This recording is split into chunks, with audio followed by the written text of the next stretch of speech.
What is up, everyone? Welcome to the Double FU, the Fantasy Football Universe. Thanks for joining us. I am Jeremy Schulman at FF_Rebel, joined by Jesse Moeller at JMoeller05 and Aaron St. Dennis at FF Mad Scientist, here to break down all of the ridiculousness that's been going on in day one of free agency. It is the fallout of all fallout, but hopefully there's some value there for you in your fantasy football leagues and just in real world NFL rosters. So guys, how you feeling on this crazy first couple hours of free agency?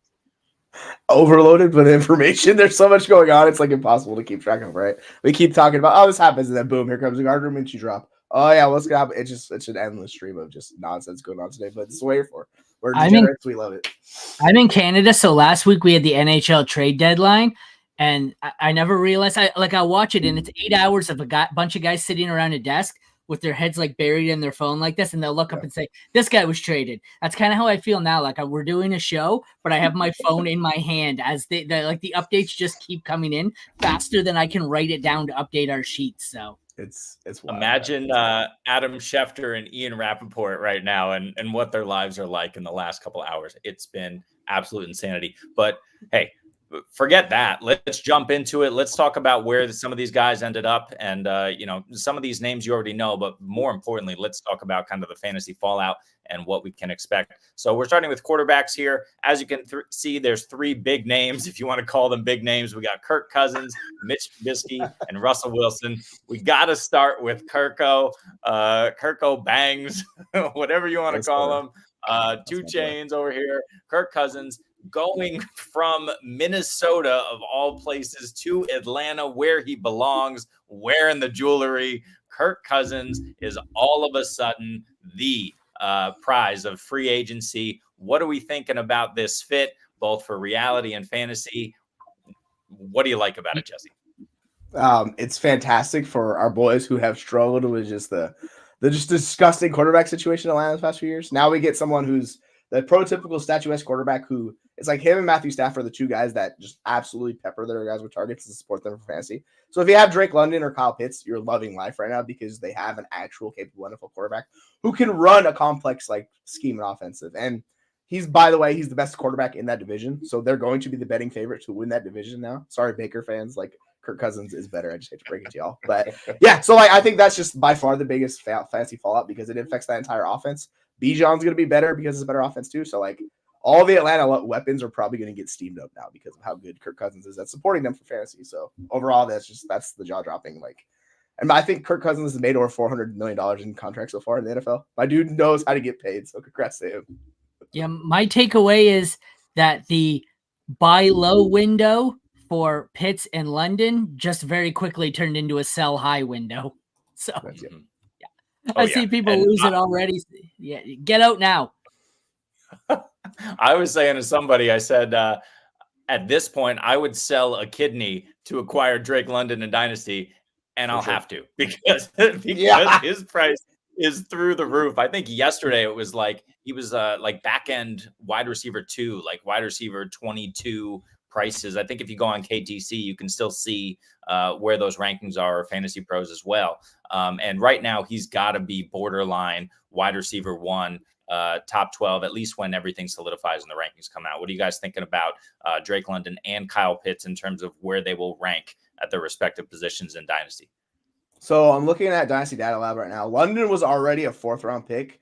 Pitts was in that like 5th to 6th round range. They're going to shoot up into like the 3rd round. Ideally, there's a bit of a bump. London was a top 15 wide receiver. He's going to be top 10. Like Pitts, like we already saw people do polls. He's jumping ahead of Kincaid. He's jumping into that tier 1. So yeah, they're going to be very extremely heavily priced. But like we've seen what good players do in good situations. They are in that good situation. So if you believe in the talent, they should be high on impact assets. I think on the flip side, this hurts Justin Jefferson like a lot. Like he's still going to be very good, but he might not be the tier 1 wide receiver 1 of himself anymore because we have no idea how that quarterback situation plays out in Minnesota. It's like a TBD for now. So it's very interesting to see how it shakes out.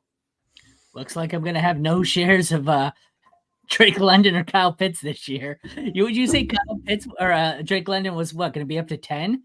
I don't want. Yeah, he'll be top 10 for sure. No, I'm like he's like 20 for me.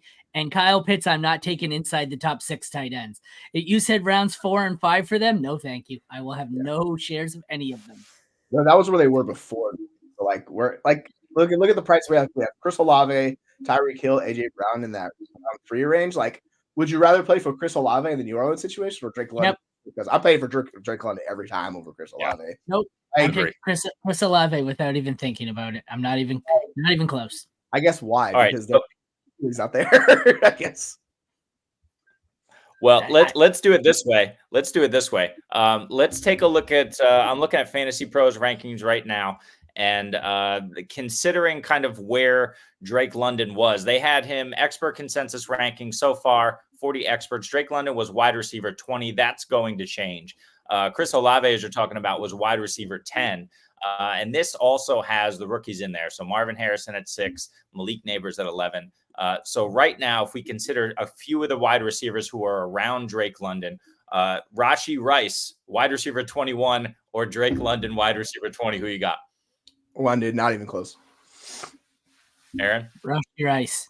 Ooh. Rashee. So like, I guess the better question is like, are you not putting him up at all, or are you just keeping him in that range here? Yep.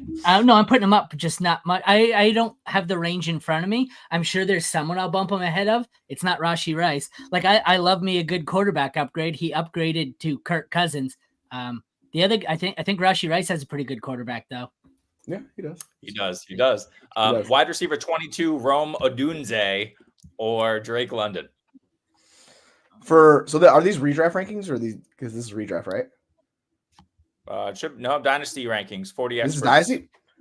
Yes, I think it's a discussion. Like I have Rome closer to my top 10 as it is right now, and that's where London is going for me. So like personally for myself, like that's a coin flip.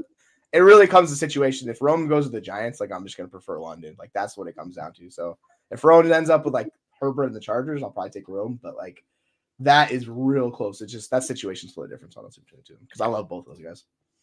I agree. I think I take London right now, and then I that could be changed to Odunze depending on where he goes.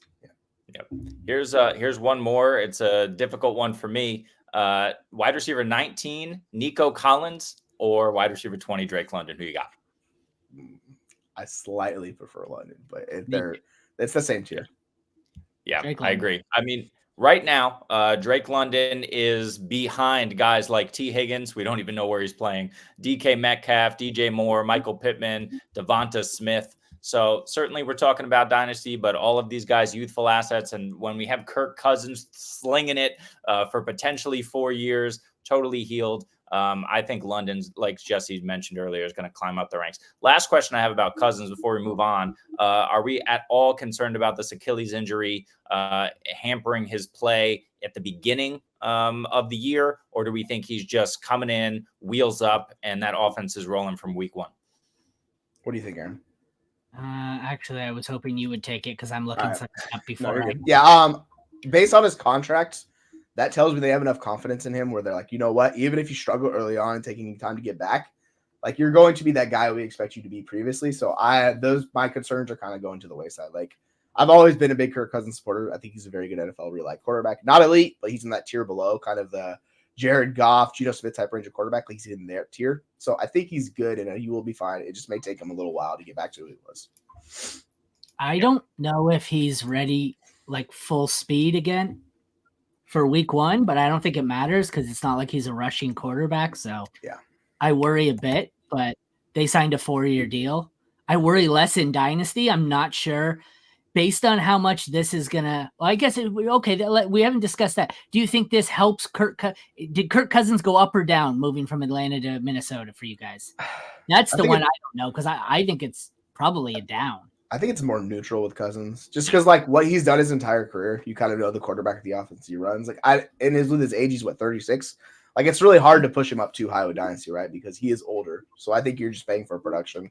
But like if you were looking for a QB2 and you needed to keep QB2, I think he's a guy you should still target. Like you can probably get him cheap. In this situation, I don't think he's going to be worth it in redraft. I'm assuming this is going to make him go up the board, and I don't know if he plays week 1. So I think I'm going to be avoiding him in redraft. And not only that, right? He's coming into a brand new system. He's learning the system. I mean, I don't know if it's helpful or it's just a detriment overall that everyone else is going to be learning the system because we got Zach Robinson coming in, right? And to implement that offense. We got a new head coach. Everything is in turmoil in Atlanta. This is one of those situations that could take a month or more at the beginning of the season to really gel. So if you think about the idea of whether we're talking about redraft or you're talking about dynasty, where you should have some level of a redraft mentality, right? There could be a buy low opportunity on these guys early in the season if they're still kind of piecing things together. I don't remember Kirk being a check down monster. It's like they're going out of their way to intentionally sabotage Bijan Robinson's value every year. It's like, let's give it to a guy who's going to throw the ball nonstop, never hand off, and never check down to a running back. So not sure I love it for Bijan. I mean, it's better offensive wise overall. They're going to score more, but I don't know if he necessarily touches the ball more. Well, we've seen Dalvin Cook put up some monster seasons with Kirk Cousins, and I think Bijan's a better player than Dalvin really ever was. So I honestly think he'll be fine. The way I look at it is he just makes the offense better. It gives him more opportunities to score touchdowns. Is the way I look at it. Like, I don't necessarily think it's gonna make him in like the Christian McCaffrey target share monster, but he's gonna get the volume and just be a very good player. I think for the next 4 years. Yeah, I totally agree. And the last thing I just kind of want to look up here is their draft picks that the Atlanta Falcons are working with. What do they have? What's their first round pick? It's off the top of your head? 8, right? Yeah, it's 8. Yeah. That's why they take JJ McCarthy. Damn it. So 8 is really interesting, right? McCarthy's definitely not going there at this point. You have to imagine. It's probably going to be one of those elite offensive tackles, I would assume. It's probably not going to be a guy like Rome Odunze, but that would be something really special in the first. Or I was trying to see if they had a second pick. That they have 4 top 100 picks. The only offensive tackle worth going that high is going to go 1 pick in front of them to Tennessee. Joe Alt. Yeah, I mean, I'd say there's 2 guys that are in the top tier, but you could make a case for somebody else that deserves to go that high, though. Yeah, I guess it just depends on how you feel about him, to tell you the truth. But I mean, it's a good class. Yeah, it's just like Alt's like the tier 1 guy, and then there's a couple other guys you make a case for, but they might have to reach. They also need defensive help desperately. So they could take an edge rushers for sure there and like improve that line. It's just, I don't know. I feel like you're kind of reaching an edge rusher personally. I guess they could take Fulaga or however the hell you say it. I had There's another guy I'm blanking on too. Fotanu and Fulaga. There's 2 of them with names I can't pronounce. But and there's also Latham, but I have all of them closer to 20 than 8. Yeah, I think they'll get steamed up just based on need. Yeah, and I think it also depends what Raheem Morris decides to do. We know he's a big defensive guy, running the show now over there in Atlanta. So with Jimmy Lake at DC, are they going to dive in and look to bolster that defense through the draft? Are they even done in free agency? Maybe not. We still got a couple of big name free agents out there that we're going to talk about in a minute here. So Atlanta's really intriguing to me. They were really close. They seem to be a quarterback away. They finally got their quarterback. So, wheels up in the ATL. So we'll see how it goes. Let's move on because and talk about guys we don't really want to talk about, so we can get rid of the quarterback position for the moment. Mitch Trubisky, nothing really to discuss here. Goes back to Buffalo. We know he's backing up Josh Allen. You can see the details of the deal here. 2 years for $5.25 million. Fine, whatever, Mitch. But let's talk about Russell Wilson, who's making less money, or I guess significantly less money in his deal with Pittsburgh because Denver's paying his entire salary. Steal of the century if Russ can throw, 14 touchdowns, which he should be able to do at his advanced age. So, Aaron, let's start with you. What are you thinking about Russell Wilson in Pittsburgh? How do you feel about his fit? Maybe with Mike Tomlin, Arthur Smith over there now, and we have those 2 excellent running backs. And still, if they stay, Deontay Johnson especially, who could be on the move, if they stay, a decent group of pass catchers. What do you think about Russ and Pitt? You're not winning me over there, but fucking Arthur Smith. But I mean, it's a case of it can only go up, right? You're going to get every single one of them. Like, who on that roster are you going to pay a high price for? They're all throwaways at this point. Half them are on waivers. Like, I guess Deontay, George Pickens. There's nobody they can't get any worse. So I'm in on them. I'm not going to overpay, but they're not going to be people I'm actively targeting or players I'm actively targeting. But I think it could help one of the running backs. Freiermuth should be decent. I was trying to think about that earlier. who profiles close like as the better fit for Russ. Like in Seattle, he was good with DK and Lockett. Mhm. In Denver, it seemed to be Sutton. Who's closer to the Sutton? Is it? Well, you think it's so Pickens. that's a really interesting point, because I was thinking about this too. Like Russ seems to be a guy who just locks on to a favorite wide receiver, and like you were saying, it was more DK. Even though Lockett kind of came through with high level efficiency in Seattle, it was much more Sutton than it was anybody else, especially when Dulcich went out. And so, Russ hyper targeting someone like Deontay Johnson, if he stays, is super interesting. Russ maybe with Pat Freiermuth, who's all but guaranteed to stay on the field anyway in an Arthur Smith offense, right? Will he command that target volume from Russ? So it's interesting to think about. He's going to hyper target someone. If Deontay Johnson stays, he's got to be the guy, right? You know who? No. You're overthinking this. You know who the winner is for the Steelers, given the way this is played out, right? Who's that? Darnell Washington. Yeah. Jonnu Smith. The backup tight end who's going to crush. Jonnu Smith negative 2.0. Darnell Washington. Yeah, that's exactly what it's going to be. They're going to have an offensive lineman out there catching 5 touchdowns. Jesse, what do you got? Yeah, I think it's interesting because Russell Wilson gives them the opportunity they didn't have, and that's to reach a potential ceiling, which was just not in the range of outcomes. Obviously, Russ has diminished. He's not the player he was before. But Kenny Pickett is the only quarterback in Super Bowl era to have 500 pass attempts and under 2% passing rate. Like, that's absurdly just inefficient and bad. So I get it. I know Russ is not the guy we wanted before, but he gives these guys, these wide receivers, a chance to increase who they are and not give you 10 points per game. You could potentially hit 15 or more. Same thing with Najee or Warren. I think that's more going to be a cluster, and it's going to be similar, right? Because of how they're going to split that offense. But who knows? Maybe one guy steps forward. I just think it's worth betting on those guys in that range because Pickens is like a late first in dynasty range. Deontay is like a mid to late second. And then Warren and Najee is really more like dart throws. So if you really want to take a gamble on it, I don't mind doing that. It's kind of similar to what we had in Tampa Bay, Seattle the last year. It's these offenses with skill position players. And if they actually increase from the year before, like you could make good profit on those guys. So I don't mind investing on them, but it's all just cost dependent, to tell you the truth. While we're on the Steelers here, is it just me? But they signed a punter. Is it just me, or is the old Texans punter Bill Burr? I saw that too from you. Yeah, he looks Burr, identical. Right? It looks like him. It looks like him for sure. It was a joke at first. I'm like, this is okay. Yeah, I get it. It's Bill Burr, but that's really what the punter looks like. It's insane. If Bill Burr actually came out onto the NFL field, it doesn't matter in what capacity, kicker, punter, that he's going to get absolutely murdered.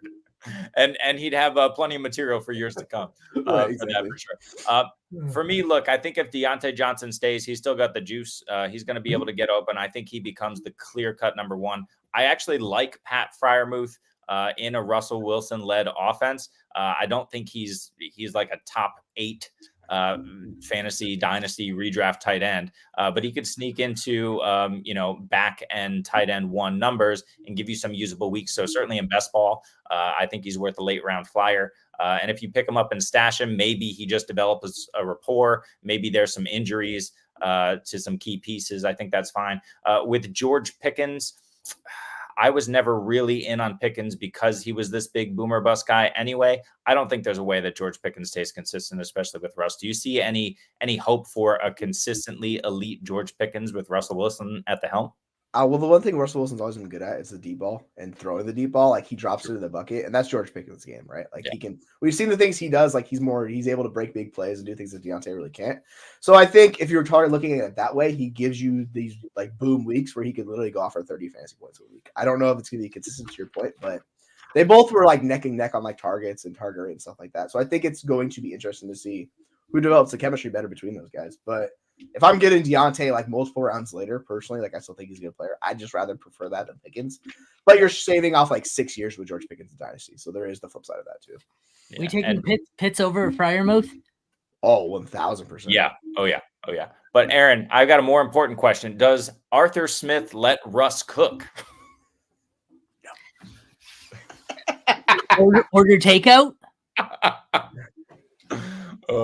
It's 65% run, 35% pass in the Pittsburgh offense in 2024. God help us. All right. Well, we've talked about quarterbacks long enough. Let's move on to the running backs and see all of the big boys who got paid. You can see it right here. Josh Jacobs to Green Bay on a 4-year deal for $48 million. Is that what it was? They finally announced it? Yeah. Yep. Saquon Barkley, next 3 years from Philly. So he gets more per year, but not by much, $37 million total. Then you got Pollard to Tennessee, DeAndre Swift to Chicago, Singletary to the Giants, Antonio Gibson, great, to my New England Patriots, and Gus Edwards to the Los Angeles Chargers. I think we got to start at the top here with Josh Jacobs. Not only do the Packers sign Jacobs, they release Aaron Jones. It's only Jacobs and not much else there in the backfield. Aaron, what are we thinking about Green Bay? What the heck are they doing? That scares the living shit out of me all the way around. What are we going to do with the 900 pass catchers we had? That I don't know. This one scares me. I don't even know how. I don't think this helps anyone. I think it's really just they're going to spread the ball around. Jacobs was getting 90% of the work. It was him and Devontae Adams. I can't see how this helps his value. They're a better team, but are we convinced that Jordan Love was as good as he was last year? I'm not. I think he's good. I don't know if he was that good. I'm a big Jordan Love fan after last year. Yeah, the thing is, Jordan Love is the QB5. I don't know if I'm that big of a Jordan Love fan. QB5. Well, that's fair. That's fair. Yeah. Didn't he finish as like 5, 7? He was. I think that's how he. Yeah, I think QB5. Yeah. Okay. But so that's super interesting, right? Like Aaron Jones, he was injured for a majority of last season. We had AJ Dillon playing a primary role, which was terrible. AJ Dillon just isn't that guy. He's gone. Who knows where he'll land? He's someone who we're waiting with bated breath to hear about. But Josh Jacobs, if he is truly the guy and they don't bring in like a 1B behind him, like what are we expecting for like his I don't know, what is it? He's 26 years old, so it's probably his sixth. Is going on his 6th year now as a starter in the league. So 6th year vet. Ian Hartitz put out a tweet earlier, which had Jacobs at the bottom among 48 RBs that were charted in the 40s in nearly every major PFF charted category among RBs last season. Was just a disastrous year, and he still comes out as one of the most coveted running backs in free agency. Jesse, is he going to be the guy, or are they going to bring somebody in? Like, what the hell are the Packers doing here? I mean, they'll probably draft a guy, right? Because it's like Goodson and a couple just nonchalant whatever's in the backfield besides him. But if you look at the previous year, he was one of the most efficient, best running backs in the league, and that can happen running backs in schemes, how it completely flips itself on its head. We saw that with Damian Pierce in Houston, where they basically were like, all right, you do not fit what we're going to do. We're bringing in Singletary and he's massively better. So I think he fits what Green Bay is trying to do. Like, we always loved Aaron Jones, but he never got the volume. He could never secure enough volume. Where Jacobs, he's never had less than 262 touches in a season. So, like, that's his low end. Like, 2 years ago, he had like 394. Obviously, when you get that much work the year after, you usually fade. So that makes sense why that happened. I think he's somewhere in the middle, but what I really think happens is he takes a big chunk of the work, and then there may be like 1 or 2 pass catchers in the offense, but overall, those pass catchers are going to fall short. Like, they just all can't hit. It's kind of similar to what we're talking about with Pittsburgh. Like, you cannot have 5 guys on offense be supported for fantasy. It's impossible. So I think Jacobs is a big winner, going to one of the better offenses behind a really good offensive line too. There's that factor on top of it. Like, Green Bay revamped their offensive line, and it is substantially better than what the Raiders have. So you put it all together, I think he's a locked-in top 12 guy. I'm not sure based on the efficiency where that goes, but I think you can count on that for at least year 1. Yeah. And something that I think we've learned to trust right now is Matt LaFleur and his leadership in Green Bay. He's been able to keep that ship afloat and consistently winning and looking good as an entire team. Brian Gutekunst, if I can pronounce that correctly, the GM over there, has his drafts the last few years have looked phenomenal. He seems to know what he's doing from a roster construction standpoint. So it feels like a trust the process sort of situation here. Let's see if Green Bay, does anyone have off the top of their head Green Bay's number 1 draft pick, where they pick 25? I got it. So they picked 25th. So at the back end of the first round, they have the Jets' 2nd round pick as well as 41. So 2 seconds and a first. Aaron, I know we've been doing a deep dive into this running back class.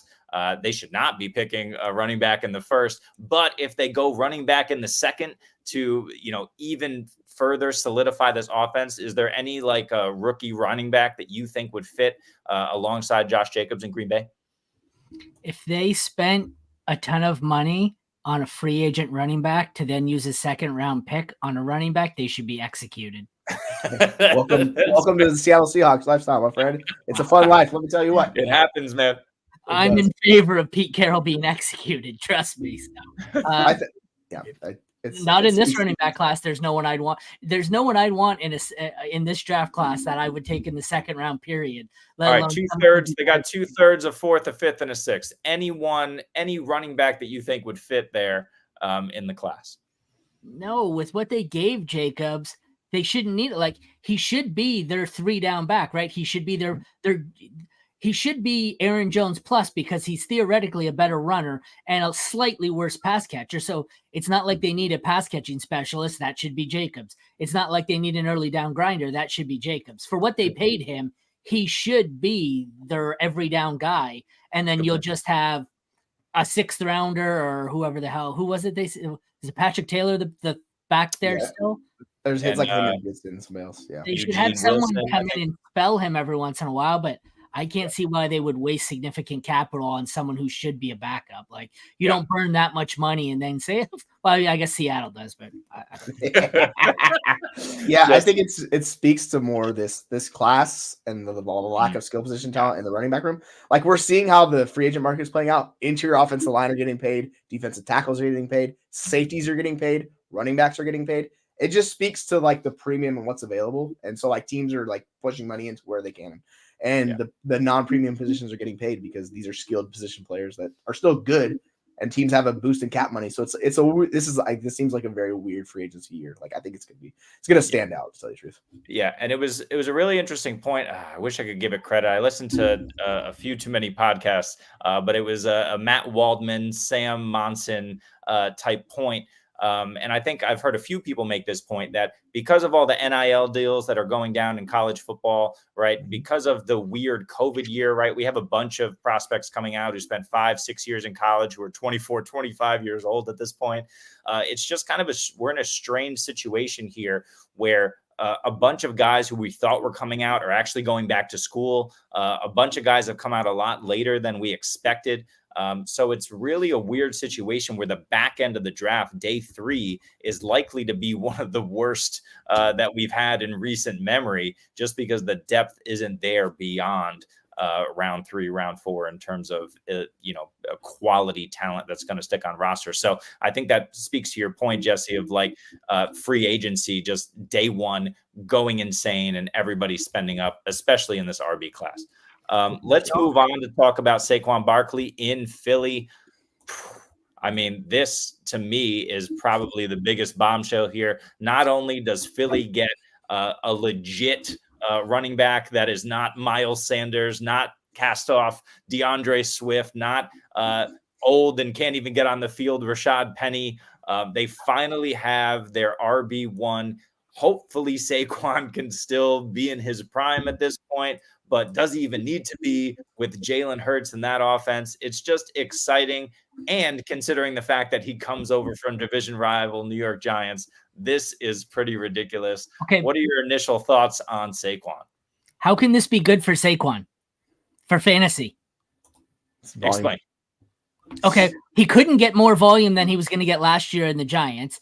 There's 900 billion better pass catchers on this team. You're going to have Jalen Hurts vulture every goal line inside the 5-yard touchdown. How is this going to get any better? They're going to have a better offense that scores more. He's not going to score any of those touchdowns. He doesn't break off long runs anymore. There's no way. How does this help Barkley's value? Helped him in real life. Doesn't help you if you own him in fantasy. Yeah, I think that's where it comes down to. NFL, it's a better fit. Like, the thing with the issue that they've had with these running backs in Philadelphia the past few years is they're horrible vision, and the offensive line was boosting them up. Like, it was making up for the issues. Saquon Barkley is a weird running back is because he thrived in like a non-traditional way as a running back. He did things. Aaron Jones to Dallas. Sorry to interrupt you. Oh, let's fucking go. We'll talk about that in 2 minutes. 2 minutes. That's incredible. I've seen it live. Yeah, but to your point, like Saquon Barkley, it's gonna be hard for him to get the targets, and that's the biggest issue for him, I think. Yeah. But overall, I think he's more gonna be a high floor guy and just not a high ceiling guy anymore. But he'll still be a guy that is gonna get enough volume in that offense because they want to run the rock. They do want to feature those guys. We just saw DeAndre Swift put up 1,200 plus rushing yards, right? Yes. So like you're putting Saquon Barkley in this offense, I don't think it's good. Like maybe it hurts the ceiling, but floor play, like I think he's fine if you needed like an RB2 on your team moving forward the next years, and his value probably will drop a little bit, so he might be worth checking out. Two big things for me on the Barkley move. Thing number one, he's in his two most recent seasons where he was completely healthy. He was the PPR RB5, and then last year he was the PPR RB13. So he's still hovering right there as an RB1. I think that's still well within his range of outcomes in Philly. Like we're talking about, there's going to be more opportunity to score just in a better offense, right? He didn't even have his first string quarterback in New York last season. Daniel Jones out for most of the season, and he still was the RB13, right? So he's needs that volume, but at the same time, and Aaron, this is to your point earlier. Yes, Jalen Hurts is vulturing those goal line touchdowns, but for how long, right? Jalen Hurts is still super physically able. He's still powerful and can definitely get low and get that extra yard, whether it's on a 4th and 1 on the 30 or at the goal line. I just think that this signing indicates that Philadelphia doesn't want Jalen Hurts taking 20 touchdowns at the goal line, right? That's a super useful play, but Jason Kelce just retired, right? Is the tush push because of Jason Kelce, who comes in at center, right? And then are they able to execute that play, or did they need a big body back like Saquon to take more of that goal line on? That's a very good point. So it's better offense, better offensive line, possible replacement for the tush push, but I don't know. Like he was the entire offense in New York. Yeah. Even if he still gets some rushing work, like they're gonna feed AJ Brown and Devonta Smith far too much. Healthy Goddard. I can't see how this is anything more than a lateral. Like better offense, but it's going to be spread around. I don't like this for him. But the problem is he's going to Philly. So I think people are going to see Philly and instantly double his value. And I don't think he's worth it. Like, I don't know what he's going off the board right now. Back end RB1 in drafts.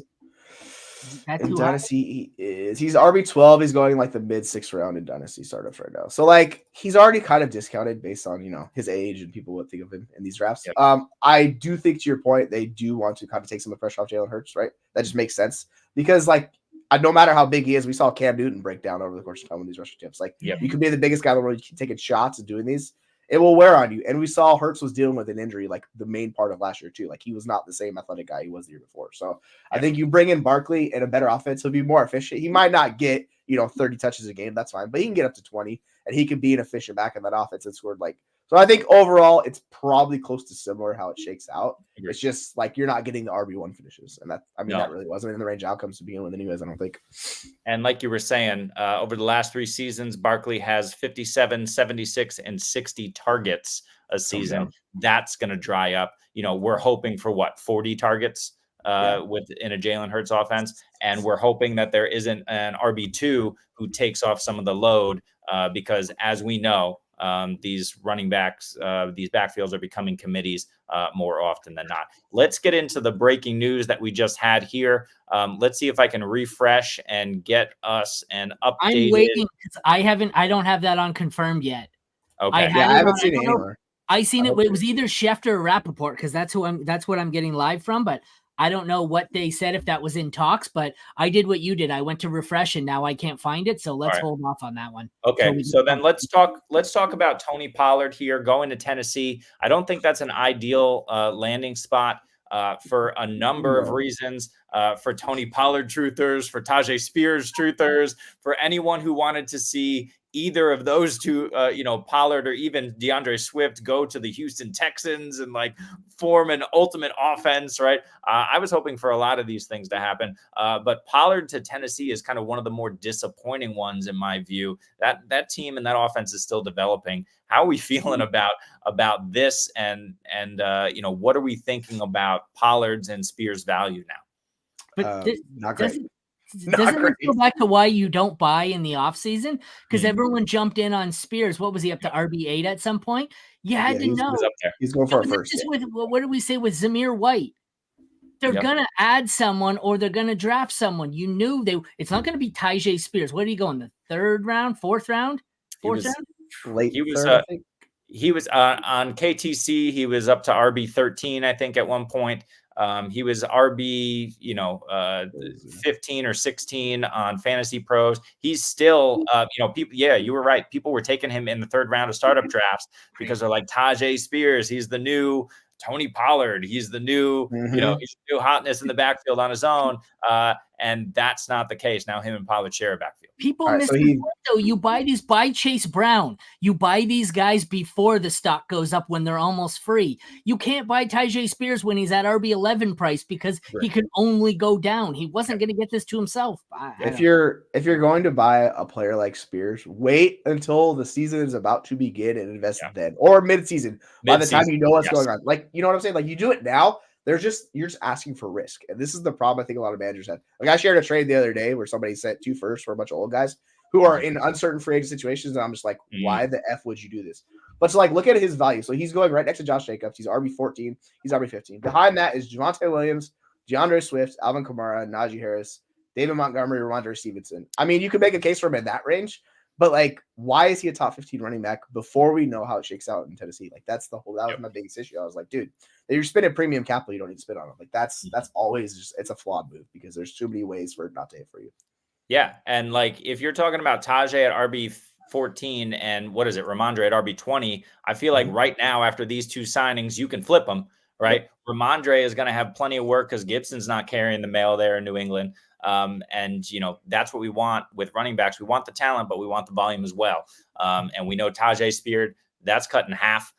We know Ramondre, that's likely to go up. If my Patriots give Antonio Gibson 175 touches, I'm going to be, it's a lost season likely anyway, but that's going to be one of the more ridiculous things that happens. That's an interesting point. Do we think Stevenson goes up in value? I was operating under the assumption Gibson's going to come in and take all his passing down work.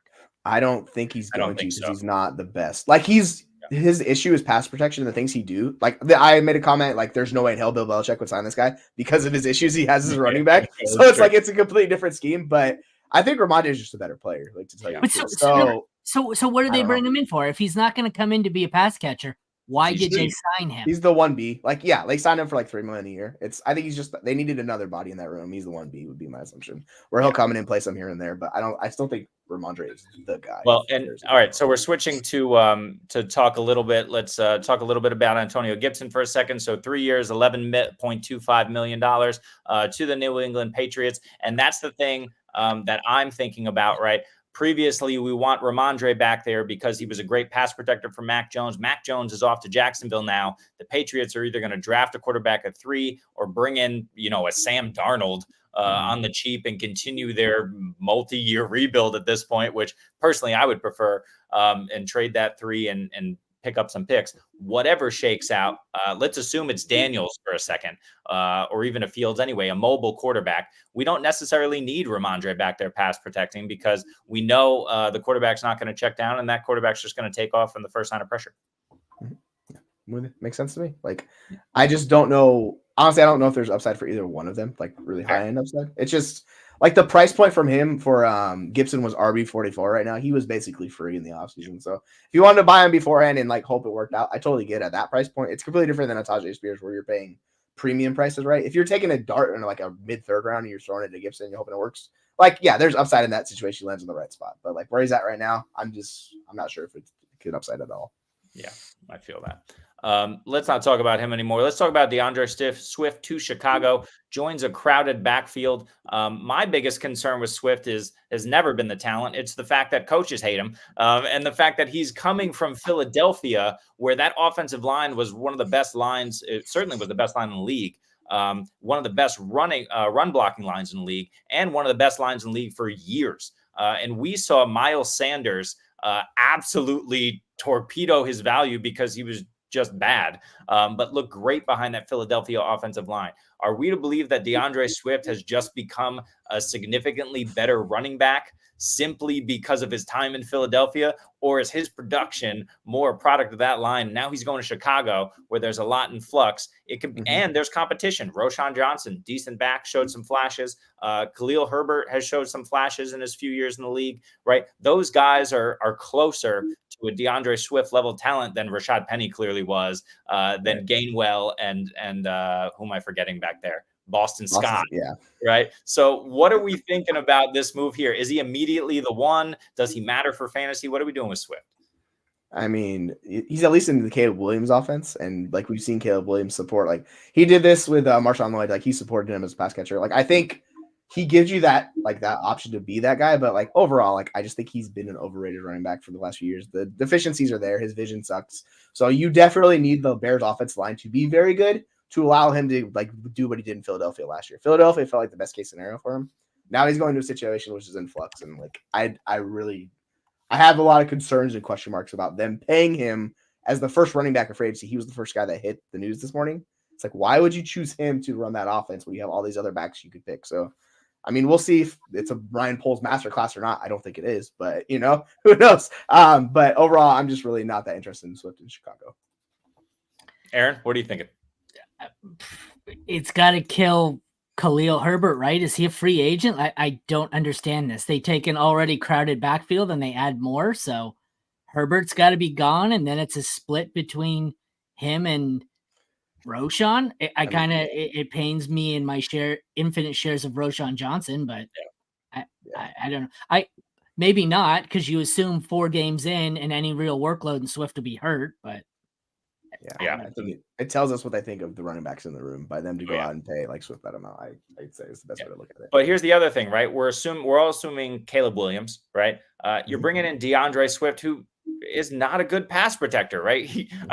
Jalen Hurts didn't need much pass protection, but DeAndre Swift wasn't the guy doing it anyway. They brought in Scott, right? That's why Scott had a role. They brought in Gainwell. That's why Gainwell was a significantly better pass protector last year. It's not saying much, but it's saying that, DeAndre Swift is not a good pass. Roshan Johnson, I don't think he's a great pass protector. Khalil, these guys aren't great pass protectors either. So, like, why are you bringing in DeAndre Swift over a guy like Zach Moss, who would have been significantly cheaper, able to do some of the same things, or drafting one of these rookies? Maybe they still will, but I don't really understand the move for the build they're looking to, what they're looking to put together in Chicago. Yeah, like he had 268 touches last year, and he did have 57 targets, was it? I can't talk. 49 targets last year, so he had a decent amount of targets. I just don't know, man. I have way more question marks about Swift than any of these other running backs because of the scheme he was in last year and his time, like injuries and his issues as a running back. He's an incomplete running back, and it's going to show up. And so I don't know why they did that. This one's perplexing to say the least for me. Yeah, I agree. Another perplexing one, but one that actually makes a ton of sense, but for fantasy, it's really going to hurt people, I think. Devin Singletary to the Giants, right? You see the kind of money that he commands. It's definitely third tier running back money in terms of what guys were offered. Singletary still a capable back, still young enough at 26 and a half years old. He'll be able to stick around for a couple years. The problem is he's now in a significantly worse offense. And are we to believe that Devin Singletary is going to be the only one getting work? Are the Giants going to stick with Eric Gray and help me out? Corbin, right? There's another one. Gary Brightwell. Gary Brightwell, right? Like, are they going to stick there? Are they going to draft somebody? Are they done in free agency at the running back position? I don't know, but Devin Singletary, for all the sense he makes in reality football, this is a huge hit to his fantasy value, no? Yeah, but we said this last year, didn't we? Houston, this is the worst offense. They're going to be terrible. I'm not expecting the Giants to turn it around, but they've got to add someone. If they don't add someone, it's got to be good for his value because there's nobody else there. But I don't know. He seemed like a prime sell high candidate just because he wasn't going to do what he did last season for the last half of the year. So yeah, that's fair. In his entire career, he's never had less than 900 yards. Like every season he's played, he's so like I get it. I think he's just more limited from the athleticism standpoint, but he's the guy coaches love, and we see this every time because he does what running backs need to do, and he doesn't mess up. And that's the thing that coaches love. And so like makes sense for Dayball. He's like, oh yeah, I want a guy that's gonna do the work. He's pretty much the antithesis of Saquon and how he plays. So it's pretty interesting to see how he's gonna fit there. I mean, sure, 3rd round pick again. If you want to take a gamble on him, go for it. But I would wait until we see what happens with the draft and who they bring in, because they're going to bring somebody else in. Like they didn't sign him that much. The running back class, as bad as it is, there's still guys that can, give him some competition. So he'll be a guy you can probably stream on occasionally every once a week. Yeah, I mean, he'll still be a starting running back, and at this point, likely the 1A in that backfield. The problem is we have Daniel Jones, who we know takes off more often than he's going to check down. We have likely a top wide receiver coming in through the draft. Maybe they're not done in free agency as well. We have hopefully a healthy Darren Waller if he decides not to retire back there. Bellinger was capable enough, or at least Daniel Jones was hyper targeting him when he was in there for the type of player that he is. So is there room for Singletary to produce in this less than stellar offense? He's certainly not going to command, let's see what it is exactly. He had 30 receptions on 38 targets. He had 216 rushing attempts. I mean, he's decent between the tackles, but is there even a between the tackles, available to run through in New York, especially when you're going to be going up against the Philadelphia defensive line? I'm not going to the Dallas defensive line, I guess. I'm not going to throw in the Commanders defensive line because that's completely, dismantled. But yeah, I just don't see it here in New York. So Devin Singletary, that's a fade for me. I agree. I'm running through my list here of all the free agents who've signed, and some of them, the weapons around them are getting better. Their value will go up. Mm-hmm. I don't think I have a single player who's signed today who I think it benefited their value. The closest I would say is maybe Josh Jacobs. I think Jacobs for sure. Yeah. Other than that, I think everything's a lateral move. Like DeAndre Swift, Gus, Gibbs, Kirk Cousins. Did any of these guys get higher in value? Their weapons did. Like it helps the Falcons pass catchers theoretically, but good point. I think it's lateral moves for all of them in fantasy. Yeah, another guy we're going to talk about in a minute is Gabe Davis, and I think Gabe Davis helps out Christian Kirk and Evan Ingram more than he helps out Gabe Davis. So I agree with that point. Other than kind of Josh Jacobs, it really does seem like either lateral moves for these players personally in fantasy, unless you're buying that Gus Edwards hype to the Chargers. They're going to run, 600 times this season. Gus's 300 touches. Let's go, Gus Edwards. I will say Singletary, we have no idea who the quarterback's going to be in New York. They've talked about they brought in Russell Wilson. They clearly don't want Daniel Jones there. So who knows who the quarterback's going to be? I think there's a lot of mystery. So, I mean, they could get JJ. He could be there. They could take him. So I don't know what's going on in New York. I think it's really hard to say. There's too much uncertainty with that. The offensive line, all the injuries and everything that's going on there. I think he gives them a stable running back they can trust. Outside of that, I really don't know what to do with the Giants right now. I just feel like a team I don't want to invest in, to tell you the truth. Agree. This seems like a good day where if you own any of these players, if someone is convinced that they are a huge winner, sell high, because I don't know. Okay, Josh Jacobs, I guess, is kind of a winner, but everyone else, it seems like a lateral. Except for, like I said, if you want to, the Falcons pass catchers seem like big winners. Mm-hmm. The Packers pass catchers seem like big losers. So, sell. I would say we're waiting on two offenses, the Cowboys and the Texans. Whatever running backs land there, they're going to get skyrocketed in value because those offenses are legit. So not necessarily a good one. Yeah, I mean, we still got Henry. He's going to sign somewhere, right? So he's going to get boosted wherever he goes. Yeah, Eckler. I mean, Eckler's a whole nother discussion, right? It's so I think we still got a couple dominoes to fall. But yeah, it's really hard to be a big winner this early in the offseason, right? Because we still have people to sign, we still have drafts, and it's a long way to go. But I mean, if anybody you're talking about is big on one of those guys, test the market, see if anybody will give you more than they were worth yesterday. Will Disley to the Chargers. Oh, that's good. Hey, yeah. Tell me you're not going to run the ball without telling me you're going to run the ball. They're going to run the ball so much this year. The Chargers. Those Seahawks tight ends are cashing in today. Yeah. Herbert, it's going to be rough. Last point on the Giants here is, Daniel Jones might not be the guy, but, he might have lost his job last season if Tyrod Taylor didn't get injured. What do we think of the possibility that the Giants just run it back with Daniel Jones and Tyrod? And if Tyrod takes over, then maybe that's a situation where some of these pass catchers or running backs, in the case of Singletary, kind of gain value. Tyrod's bad for a running back. He runs too much still, even at however old he is, old as shit. But yeah, if you're, I mean, it depends who you're comparing him to. If you're comparing him to the DeVito situation, yeah, he's better, like, that quarterback. But yeah, overall, outside of that, like, we don't got any more Italian chef kisses going on. It's that whole offense. Like, I'm just waiting and seeing what happens. Like, Singletary could find himself in a good situation. We don't know. They got to add some wide receivers. They got to improve the offensive line. If they don't do that, people will talk themselves into Singletary, and you could probably get a second round pick for him at some point. Yeah. Last point I want to make about these running backs before we move on to wide receiver. We have Derrick Henry, Aaron Jones, who we think may be going to Dallas, but we're holding off on that news because it's not confirmed, and it's don't listen to us. We'll update you when it is. Austin Eckler.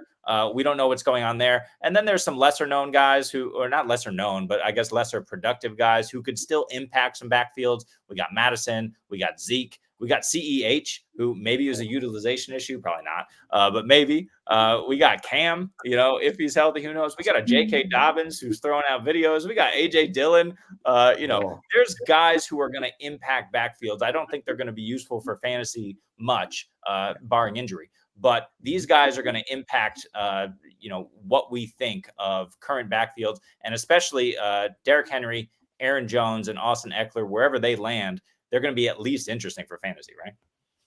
Yeah, for sure. I mean, those guys, like Henry in particular, he gets volume no matter what. Yeah. And you were reading, like, I think his yards before, like, after contact was still really good. His yards before contact has been the same. Like, I think it was just more a line issue in Tennessee. So I think Henry is just this weird unicorn. You just have to bet on wherever he goes. Like, they're going to feed him the rock, and he's going to be good. Ideally, he ends up in a good offense. So if we get that, you get one last season with him. But outside of that, yeah, it's just, need the passing situation for Jones. Aaron, is there anyone that you like on this list, like Ezekiel Elliott and Alexander Madison? Anyone who you're like really high on this particular list who you'd like to see land somewhere? It's not Alexander Madison. Rightly so. I always kind of like Damian Harris. Aside from that, like, it feels like it's landmine season now, waiting for Henry, Jones, and Eckler to land somewhere. Mm-hmm. I don't mind Nyheim Hines as a pass catcher. Zeke, I don't know what he's got left. Rolling down here, we've got Harris. I don't mind. JK, I don't know. He's young enough, but 2 major injuries, a third one actually on his leg. Kareem Hunt is interesting to me. I don't know anybody who else is further down that list. Is that the whole list? A.J. Dillon's at the end of it. No. I mean, is there anyone below Murray? No. There's some. No. I don't mind Zach Moss. Zach Moss is the one. I would love to see my sleeper from 2 years ago, Julius Chestnut, land somewhere and get a shot. I think he could come out of nowhere and be Kyron Williams. But all right, I was just always high on him. Who else we got here? No, it's not a great list. It's not great. Not great. I think Moss, like you mentioned, is the one guy out of the group of kind of the afterthoughts that we saw him being a really efficient back. And part of that, like, compared to his time in Buffalo, that's scheme related. You see the difference, what they're doing in Indianapolis and how those running backs are being very good. That's scheme related too. So if you imagine that, yeah, right. So it's just completely different. So, like, this is the thing with running backs. If you understand schemes and like the style of play they fit in, and like where they're going, and you see it's a good fit, then that might be a time for you to invest in that player. He's visiting with someone right now, but I can't remember. I seen it come up that Zach Moss was visiting somewhere, but I can't find it right now because there's 9 million updates every 30 seconds. So everything just comes up. Yeah. If we find it, we'll let you guys know for sure. But let's move on to wide receiver right now. Not too much action in this market at the moment. But the big shoe to drop here was Gabriel Davis. You see, he's only 25 years old. Did you clickbait them to stay tuned for that Zach Moss dropping news later? Is that what you did? You know it. Stay tuned for Zach Moss updates. Only professional segues on the FFU right here, baby. All right. So Gabe Davis, 3 years. Jacksonville gave him 3 years, $39 million. As I teased earlier, I personally don't love this for Gabe Davis. If you're not producing with Josh Allen, with only Stephon Diggs and whoever else was receiving targets at the time, Khalil Shakir, Dalton Kincaid, Dawson Knox, like whoever was receiving target, you can't become the number 2 option in that offense. That doesn't speak well to you and your skill set, in my opinion. Now he's going to a lesser quarterback in an offense that struggled last year, and he's trying to replace Calvin Ridley, who is a actually fantastic professional wide receiver. Nope, we're not going to allow that. Not going to. No, that's not happening. I was like, oh, he cut out. Oh, yeah. How did that even happen? All right. So we don't need to talk about Calvin Ridley, but what we do need to talk about is Gabe Davis. What do we think about this fit in Jacksonville? From a reality standpoint, I think it looks good, but from a fantasy standpoint, are we interested in Gabe? Are we more interested now in the other pieces? How does he fit? Aaron, since you want to mute me on Calvin Ridley, talk about Gabe Davis instead. I never thought I would hate a pass catching weapon for Trevor Lawrence more than Calvin Ridley. They signed Gabe Davis, so they're just like, hold my beer. I have no interest in this whatsoever. Quarterback downgrade, receiver downgrade. This hurts both of them. Yeah. He's Calvin Ridley, except with less talent and not a gambling problem. But I'm out. I have no interest. Maybe Jesse has more. Yeah, breaking it out. He's Zach Moss update instead.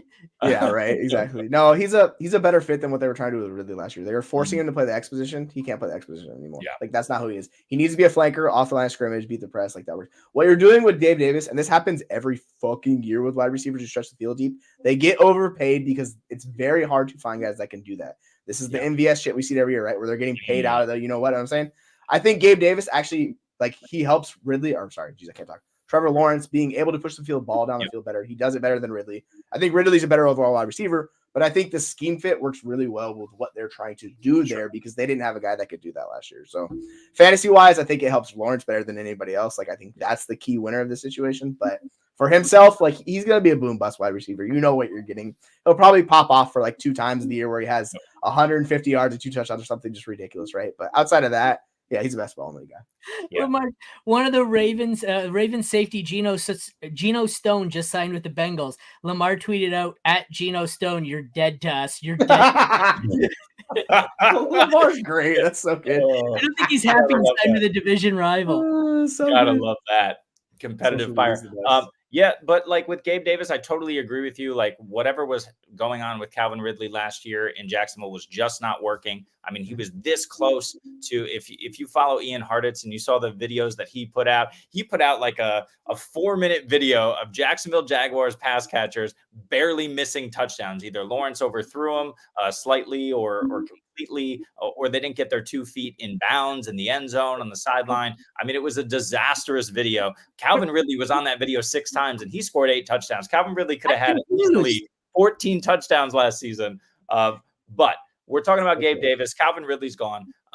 I think that, like Jesse, like you're saying, he's a better scheme fit. He's stretching the field, right? He's going to have those boom bust options in fantasy. Really what you want to do and go after right now, while it's the talk is about Gabe Davis, is you want to go after Christian Kirk. You want to go after Evan Ingram. You want to target those 2 guys in the offense who you know are going to be hyper targeted. And even though their value is elevated from their performance last year, they still could come in at a value for you on your fantasy team come 2024 because those guys are just going to be hyper targeted and there's going to be more space now for them to operate. I don't get it though, because you spent the whole season telling us how good Calvin Ridley was. He was PPR wide receiver 17. Mm-hmm. Oh, Burr, baby. Matt Harmon. Will tell you. Matt Harmon will tell you how good Calvin Ridley was last season. Success rates all over the board. Like Jesse's saying, he's a more well-rounded wide receiver. For whatever reason, it didn't work in Jacksonville last year. He's moving on. I'm still in on Calvin Ridley, but Gabe Davis, for me, the price is going to be a little too steep. I think I'm out. It happens when you have a thin wide receiver core, and then you lose one of those key wide receivers in Zay, and then you're basically forcing Ridley to do something that you shouldn't force him to do. That's the biggest issue that I had. And then Kirk goes down with an injury too, and it's like, all right, I guess we're going to give Evan Ingram 5 billion targets because we have no one else to throw the ball to. So, yeah, like they need to draft another wide receiver, like help that wide receiver room improve and get better. And the list of receivers who've signed today: Gabe Davis, brutal. Duvernay, and Gunner. Yeah, Gunner for $0. Just like, yes. But that's the other thing, right? Is like we talked 2 years ago about what is Jacksonville doing in free agency? They signed Evan Ingram. They signed Christian Kirk. They re-signed Jamal Agnew. They had Laviska Shenault on the roster. It's like they went in and they needed an X. They needed some boundary guys, and they just brought in a bunch of slots who occupied the same area of the field. And they just like threw a bunch of shit at the wall to see what would stick. And what stuck was Christian Kirk and Evan Ingram, and then everybody else they got rid of. So the next year, what do? They just bring in Calvin Ridley again, who can move all over the field, right? So it just didn't make any sense from the way they were building their roster. Now they get a guy who can operate on the outside. This to me is like Michael Gallup heavy, where like he can stretch the boundary. He doesn't have an injury history, right? And it's like kind of that early Michael Gallup where he showed that athletic promise, could stretch the boundary and stretch the field for everybody else. But yeah, for fantasy, he's not for me. So unless anyone else wants to talk about Laviska is a free agent. I'm just saying, that guy's a free agent right now. Bring him back. Let's take a look at the list of the remaining guys. There's not too many that are interesting here. For example, please, for fantasy, we're not going to talk about MBS, but Tyler Boyd could land in an interesting situation.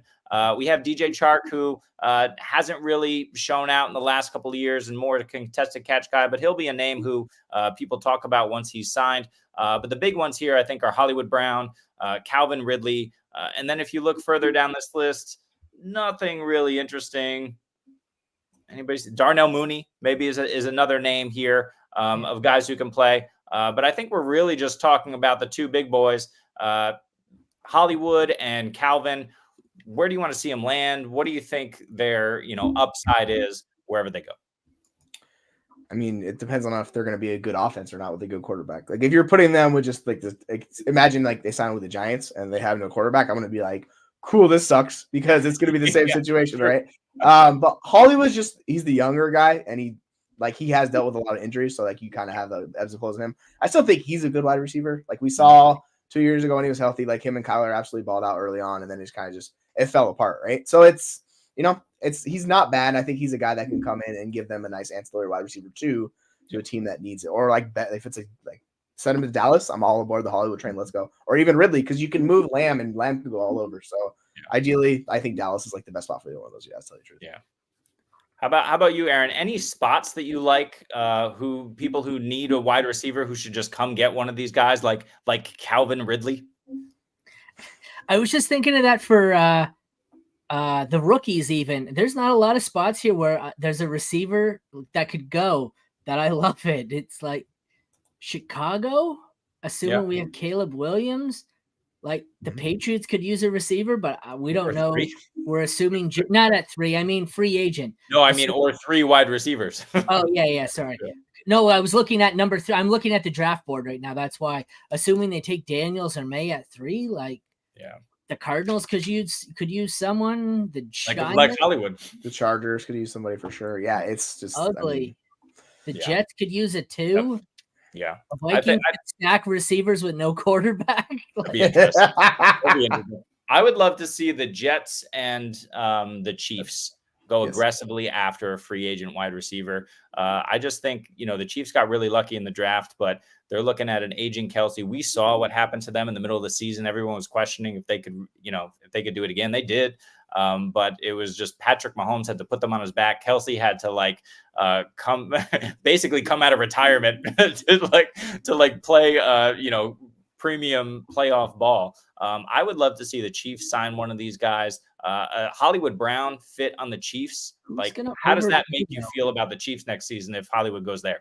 The problem is who's going to overpay for these guys? Like none of the Chiefs, Niners, Ravens, any the Cowboys, none of them either have space or the ability. None of them want to just blow tons of money on an average receiver. I could see Carolina maybe they have capital and money. Carolina desperately needs multiple wide receivers. You need to support Bryce. They got to find a way to get somebody on that team. They got to. You can't just do it.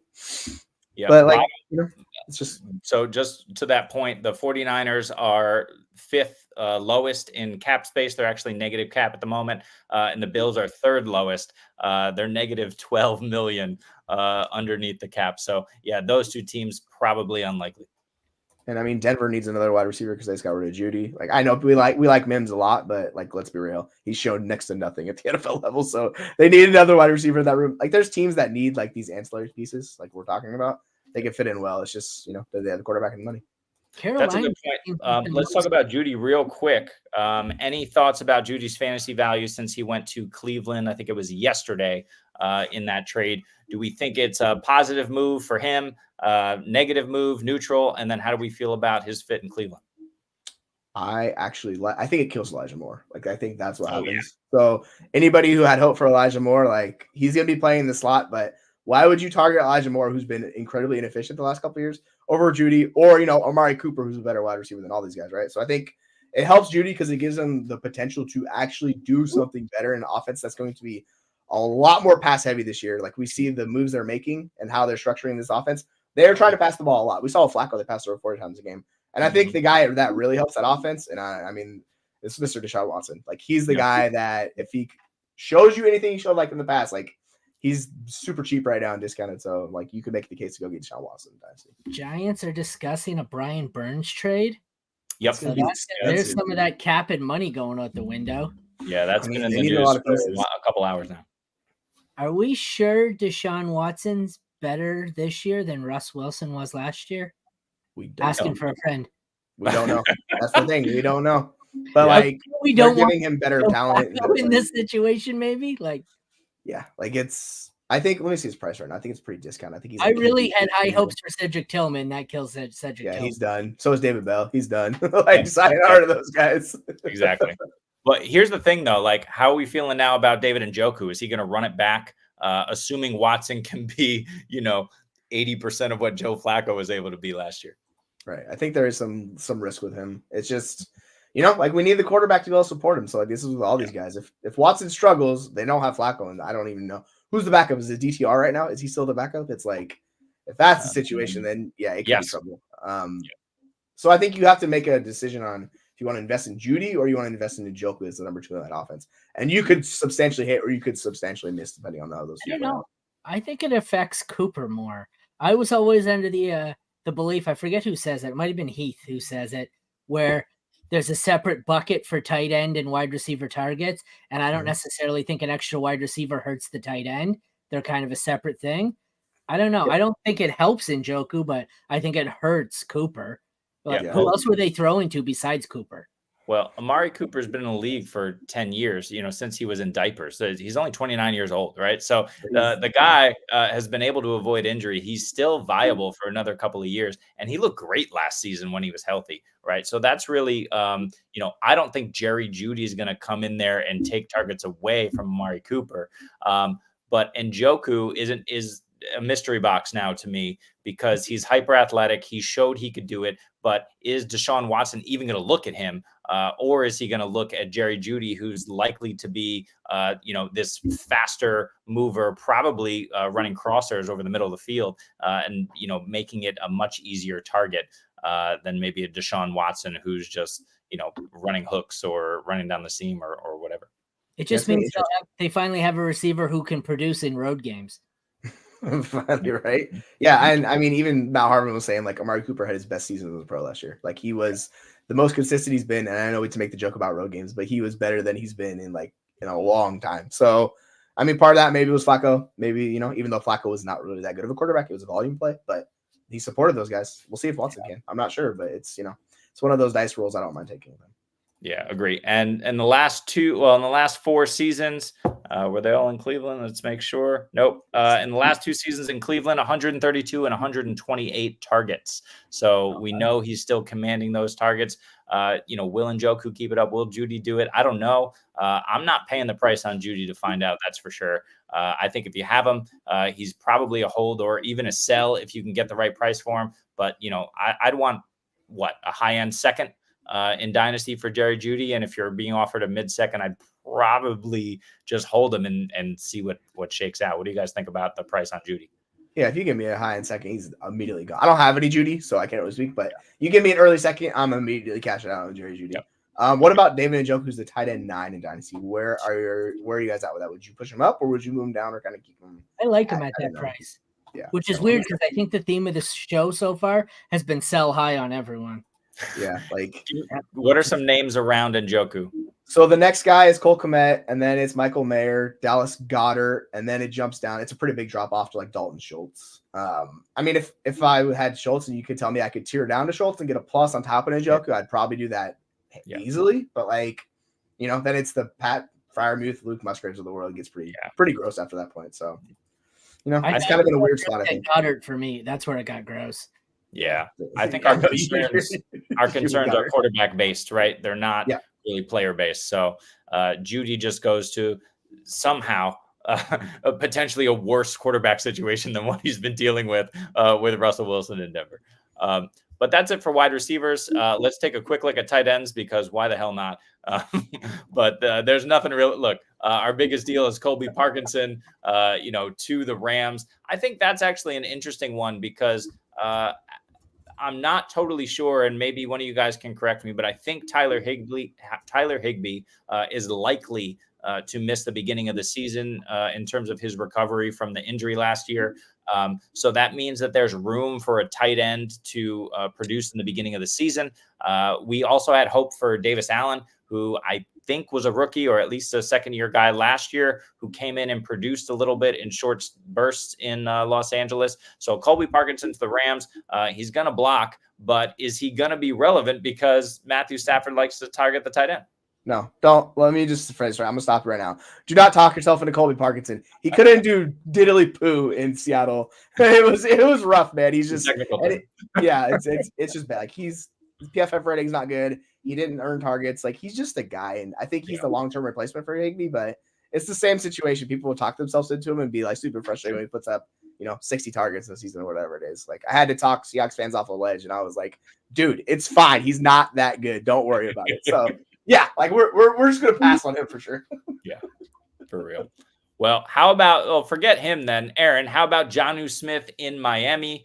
Free now from Arthur Smith, which maybe isn't a good thing, but he goes to Mike McDaniel offense, and now we know that they don't have anything else there except for weapons. They have no defense to speak of. I think there was I forget who tweeted it out, but basically, who Andrew Van Ginkel, Christian Wilkins just went to the Raiders, right? Help me out. Who's the Ramsey, right? Gone. Who's the safety? It's gone. Yeah, they're missing 3 starting offensive linemen, a bunch of defensive guys. It's like in shambles right now, and they're about to pay Tua $50+ million. So good luck, Miami. I wish you the best. But sign Jonnu Smith, right? Like, Aaron, what are we thinking about Jonnu Smith? Is he able to do what he was able to do with Arthur Smith? Can he be a relevant tight end in fantasy, or is he just done? This is the one I actually don't hate because they signed him. They just re-signed like 20 minutes ago Teron Armstead at left tackle. So the theme here is to basically sign guys who can protect Tua and keep him from getting another concussion. So with Tua, I know obviously Jonnu's not anywhere near his top 5 weapons even, but when he's scrambling for his life and wants to get rid of the ball, Jonnu's a good blocker and he's not the worst pass catcher. He could be a decent end zone target. I don't hate it. Like he's probably a depth tight end on a deep dynasty roster where I'm saving him for an injury, but he's probably going to have a week or two of fantasy relevance like he did this year. I'll tell you what, I'll take him over any of the other tight ends above him in Parkinson, Disley, or Warner. Oh yeah, those guys are starting. Yeah, I'm with you on that. Like I think he can do something that they've been lacking, somebody in the middle of the field and kind of stretch the team there. Because Waddle and Tyreek have been outside, they haven't really done the middle of the field with Tua. So I think he gives them a third option. Because if you look at that wide receiver depth chart, it was rough outside those top 2 guys. Like you look at it and you're like, who is this guy? I've never heard of him. So yeah, I think he gives them another piece that helps out Tua. But all right, guys, I gotta hop off because I gotta put in my daughter. So yeah, well, we're gonna wrap this up. Jesse, thank you so much for joining us, and of course for all of us here at the Fantasy Football Universe, we thank you for joining us. If you're interested in any write-ups about free agency or the rookie class or anything that's going on, was that? Zach Moss updates, which are coming soon, I promise. And also any mock drafts that we're running, multiple times per week, please head over to our website, fantasyfootballuniverse.com. Please check us out on Twitter. We're on TikTok. We're on Instagram, all over the place. And we're running, we're just putting out daily content at the moment, just trying to get this up and running. So we appreciate you joining us. Well, We're yeah. everywhere. Well, watch me, disrobe. You don't want any of that. But listen, so thank you so much again for joining us for the day one Fallout. We'll be back day 2 or day 3. We'll see what else shakes out. For Jesse, for Aaron, I'm Jeremy. Thanks for joining us. And if I can, I'll stop stalling. If I can find my outro, here it is. We're going to leave you. Talk to you later.